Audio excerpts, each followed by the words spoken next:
I mentioned the two most important shots in tennis are the serve and the return of serve. Today, we're going to talk about the return of serve.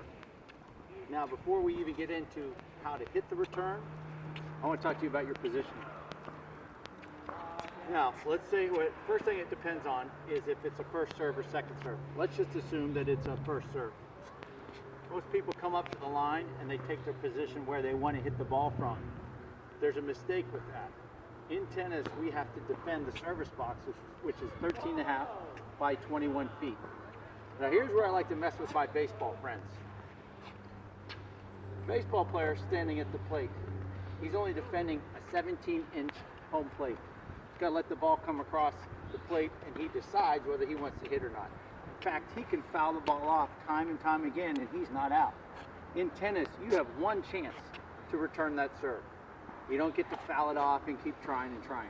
So that's just my little dig at all my baseball buddies, including my brother who's the new head coach at Franciscan University. So shout out to Big Brother. All right, now, let's say this is a first serve, and I want to make my return from near the baseline.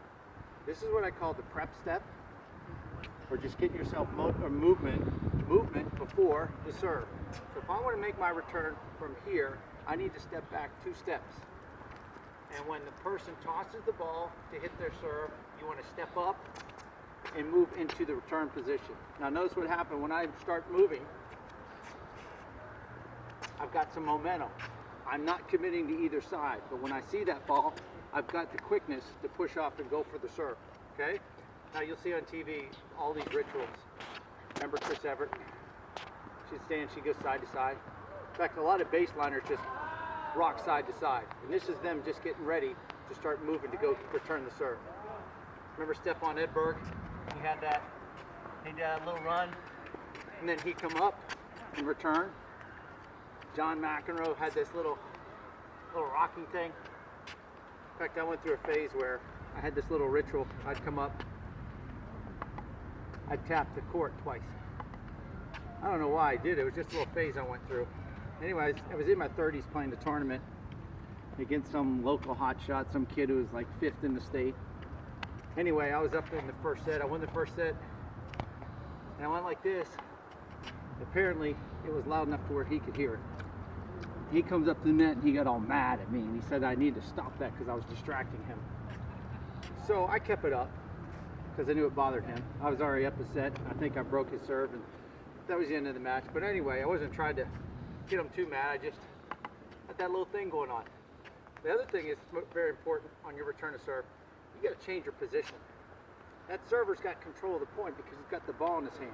And what are you doing? You come to your same spot and get ready every time.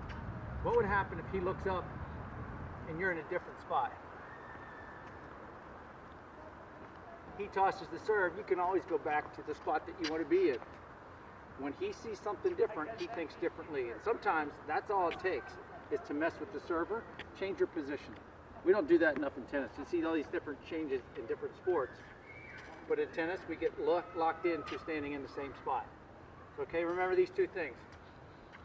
Start a couple steps back, move up, and go get that return. Give that server some different looks, especially in between first and second serves. He looks up and you're looking all hungry, ready to go after that meatball second serve. You own that guy. All right? Keep working hard. Have a great day.